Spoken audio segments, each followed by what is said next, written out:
Mannarkkad rural ബാങ്കിനെതിരെ ഉയർന്ന ആരോപണങ്ങളിലും പ്രഖ്യാപിച്ച അന്വേഷണത്തിലും പ്രതികരണവുമായി ബാങ്ക് ഭരണസമിതിയും മുൻ ഭാരവാഹികളും. ബാങ്കിനെ തകർക്കാൻ ചിലർ നടത്തുന്ന ആസൂത്രിതമായ വ്യാജ പ്രചാരണങ്ങളാണിതെന്നും ഏതു തരത്തിലുള്ള അന്വേഷണത്തെയും ഭയമില്ലാതെ സ്വാഗതം ചെയ്യുന്നുവെന്നും ഭരണസമിതി വാർത്താ സമ്മേളനത്തിൽ വ്യക്തമാക്കി. മണ്ണാർക്കാട് റൂറൽ ബാങ്കിന് വലിയ പ്രത്യേകത ഉണ്ടല്ലോ, ഒരുപാട് പ്രത്യേകത നോട്ടത്തിലും അതിൻ്റെ ഇടപാടുകളിലും ഒക്കെ ഉണ്ടല്ലോ, എല്ലാ രീതിയിലും. അപ്പോൾ ആ രീതിയിലാണ് ഈ സ്ഥാപനത്തിൻ്റെ കഴിഞ്ഞ കാലങ്ങളിലുള്ള പ്രവർത്തനം.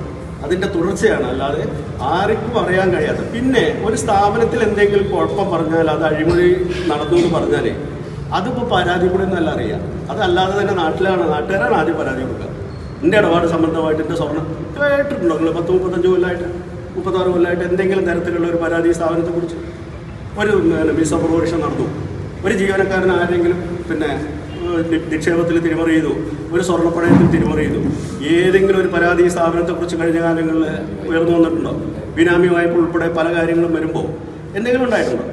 കഴിഞ്ഞ 36 വർഷമായി സുതാര്യമായി പ്രവർത്തിക്കുന്ന സ്ഥാപനത്തെക്കുറിച്ച് ഇതുവരെ ജനങ്ങൾക്ക് പരാതികളൊന്നും ഉണ്ടായിട്ടില്ലെന്ന് മുൻ സെക്രട്ടറി എം പുരുഷോത്തമൻ പറഞ്ഞു. സ്ഥാപനത്തോടുള്ള വിരോധം കാരണമാണ് ചിലർ ബാങ്കിനെ തകർക്കാൻ ശ്രമിക്കുന്നത്. മുൻപ് ഒരു തവണ പരിശോധന പൂർത്തിയാക്കിയതാണെങ്കിലും വീണ്ടും അന്വേഷണം നടത്തുന്നതിൽ കുഴപ്പമില്ല. ബാങ്കിലെ ഫയലുകളും രേഖകളും തന്നെ കാര്യങ്ങൾ വ്യക്തമാക്കുമെന്നും വ്യാജ പ്രചാരണം നടത്തിയവർക്കെതിരെ സിവിലായും ക്രിമിനലായും നിയമ നടപടികൾ സ്വീകരിക്കുമെന്നും അദ്ദേഹം കൂട്ടിച്ചേർത്തു.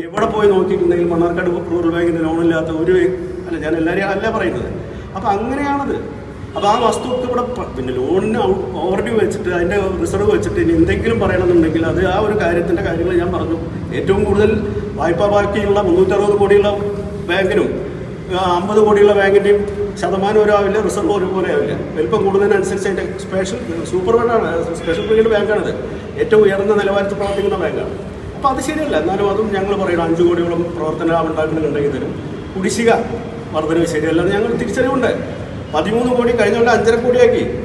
ഇപ്പോൾ അതിനും കുറയ്ക്കാം. അതിനൊക്കെ നമ്മളത് ആളുകളായിട്ട് വല്ലാതെ ബുദ്ധിമുട്ടിച്ച് ജപ്തി കഷ്ടപ്പെടുത്തേണ്ടത്. പിന്നെ നിവർത്തിയില്ലെങ്കിൽ മാത്രം അത് ചെയ്താൽ പോരെ. അതിപ്പോൾ ഇതിൻ്റെ ഒരു പ്രവർത്തനത്തിനുമായി ബന്ധപ്പെട്ടോ അല്ലെങ്കിൽ എന്തെങ്കിലും ക്രമക്കേടുമായി ബന്ധപ്പെട്ടുള്ള കാര്യങ്ങളല്ലോ. മണ്ണാർക്കാട്ടെ ഒരു സാധാരണ ഈ പറയുന്ന ഈ വാർത്ത കേൾക്കുന്ന ആളുകൾ ചിലപ്പോൾ വായ്പെടുത്തിട്ടുണ്ടാവും. അവരത് തിരിച്ചടയ്ക്കാതെ ഓവർഡ്യൂ ആയിട്ടുണ്ടാവും. അതിനിപ്പോൾ ബാങ്കിൻ്റെ ഭരണസമിതിക്കോ എനിക്കോ വേറെ ആർക്കെങ്കിലുമോ ജീവനക്കാർക്കോ അവരുടെ ഉത്തരവാദിത്തമില്ലല്ലോ. അവരുടെ സാമ്പത്തിക പരാധീനതകളുണ്ട്. പക്ഷെ അതൊന്നും അത്ര ഭീകരമായിട്ടുള്ള സ്ഥിതിയിലോ ഏതെങ്കിലും തരത്തിലുള്ള കുഴപ്പത്തിൻ്റെ ഭാഗമായിട്ടുള്ളതല്ല. സ്വാഭാവികമായിട്ടുള്ള പ്രക്രിയയാണ്. ഇതൊഴിച്ചു നിർത്തിയ ഭാര്യക്ക് എന്താ നമുക്ക് പറയാനുള്ളത്?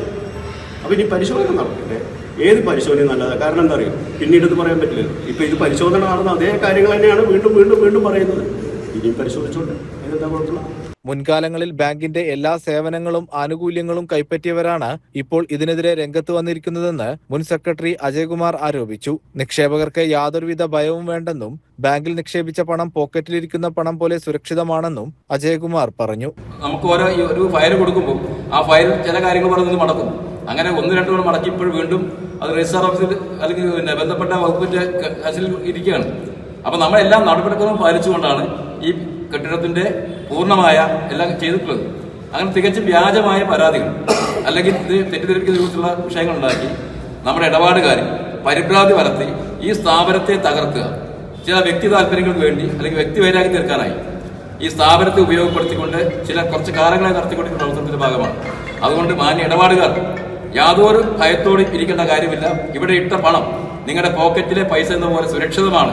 ഏത് സമയത്തും വന്നാലും കിട്ടുന്ന രൂപത്തിലേക്ക് തികച്ചും ആ രൂപത്തിലുള്ള സാമ്പത്തിക ഭദ്രത കേരള സംസ്ഥാനത്തിനുള്ള ഏറ്റവും മികച്ച ധനകാര്യ സ്ഥാപനം എന്ന രൂപത്തിൽ ഇതിന്റെ പ്രവർത്തനം മുന്നോട്ട് കൊണ്ടുപോകുന്ന കാര്യത്തിൽ എല്ലാ മാന്യ ഇടപാടുകാരുടെയും സഹകാരികളുടെയും ബഹുജനങ്ങളുടെയും പൊതുസമൂഹത്തിന്റെ ആകെ തന്നെ പിന്തുണ ഈ സ്ഥാപനത്തിൽ നിങ്ങൾ തരണം എന്നുള്ളതാണ് ഞങ്ങൾക്ക് നിങ്ങളോട് അഭ്യർത്ഥിക്കാൻ. മണ്ണാർക്കാട്ടെ ജനങ്ങൾക്കൊപ്പം എന്നും നിലകൊണ്ട പൊതുസ്ഥാപനമാണ് റൂറൽ ബാങ്ക് എന്നും വാർത്തകൾ പൂർണ്ണമായും വസ്തുതാ വിരുദ്ധമാണെന്നും ബാങ്ക് പ്രസിഡന്റ് PM മോഹനനും സെക്രട്ടറി സുധാദേവിയും പറഞ്ഞു. രാഷ്ട്രീയം നോക്കാതെ എല്ലാവരുടെയും പൊതുസ്ഥാപനമായി പ്രവർത്തിക്കുന്ന ബാങ്കാണിതെന്നും ഏത് അന്വേഷണം വന്നാലും സർക്കാരിലെ ഫയലുകൾ മാറില്ലെന്നും ഭരണസമിതി വ്യക്തമാക്കി. മണ്ണാർക്കാട്ടെ ജനങ്ങളുടെ എല്ലാ ക്ഷേമ പ്രവർത്തനങ്ങളിലും സാമ്പത്തിക പ്രശ്നങ്ങളിലൊക്കെ കൃത്യമായി ഇടപെടുന്ന ഒരു ബാങ്കാണ് എന്നുള്ളത് എല്ലാവർക്കും അറിയുന്നതാണ്. ഈ ബാങ്ക് ഹെഡ് ഓഫീസ് കൂടാതെ 2 ബ്രാഞ്ചുകൾ, ഒന്ന് തെങ്കരയിലും ഒന്ന് കോടതിപ്പടിയിലും പ്രവർത്തിക്കുന്നുണ്ട്. നമുക്ക് സ്വന്തമായി സ്ഥലത്ത് മെഡിക്കൽ സ്റ്റോറും മെഡിക്കൽ ലാബും പ്രവർത്തിക്കുന്നുണ്ട്.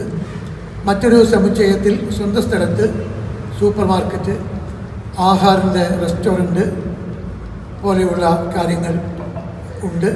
ഇതൊക്കെ കൃത്യമായ നിയമ നടപടികൾ അനുസരിച്ച് അംഗീകാരങ്ങൾക്ക് വിധേയമായി തന്നെയാണ് ആരംഭിച്ചിട്ടുള്ളത്. CCN മണ്ണാർക്കാട്.